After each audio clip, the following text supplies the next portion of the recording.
பகவான் சரித்திரத்தை அறிந்தவர்கள் பகவான் திருவருணை வந்து அங்கே தவம் இருந்தார், இங்கே தவம் இருந்தார், எத்தனை காலம் தவம் இருந்தார் என்பதையெல்லாம் நன்றாக அறிந்து அவர் எப்படி இருந்தார் என்று அதிசயப்பட்டு சொல்வதை நான் அடிக்கடி கேட்டதுண்டு. ஆனால் அவர் அந்த தவநிலையில் உள்ளே என்ன என்ன அனுபவங்களை அவர் பெற்றிருப்பார் என்பது யாராலும் கற்பனை செய்து பார்க்க முடியாத ஒரு விஷயமாகும்.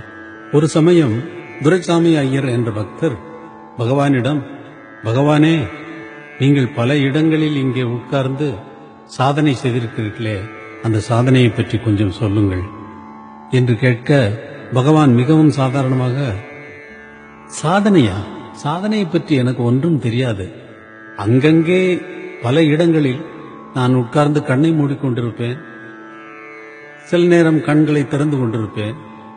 மக்கள் நான் கண்ணை மூடிக்கொண்டிருக்கிற நிலையில் நான் தவத்தில் இருக்கிறேன் என்றும், கண்ணை திறந்தவுடன் தவத்திலிருந்து வெளியே வந்து விட்டேன் என்றும் சொல்லுவார்கள்.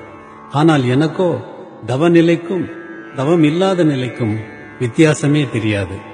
மேலும் அவர், மக்கள் அவனை பல பெயரிட்டு அழைத்தனர், பல ரூபங்களில் வணங்கினர். ஆனால் அவனோ எந்த நாமமும் எந்த ரூபமுமின்றி என்னிடத்தில் வந்தான். அன்றிலிருந்து நான் காலமற்ற அமைதியில் இருக்கிறேன் என்றார். அவர் எப்படி சொல்லியிருந்தாலும் அந்த தவநிலையில் என்னென்ன அனுபவங்களை பெற்றிருப்பார் என்பது யாராலும் சொல்ல முடியாத ஒன்றாகும். மகான்களுக்கே மகானாகிய அவர், சித்தர்களுக்கெல்லாம் சித்தராகிய அவர் தவநிலையில் என்னென்ன அனுபவங்களை பெற்றிருப்பார் என்பது நாம் கற்பனை செய்து பார்க்க முடியாத ஒன்றாகும்.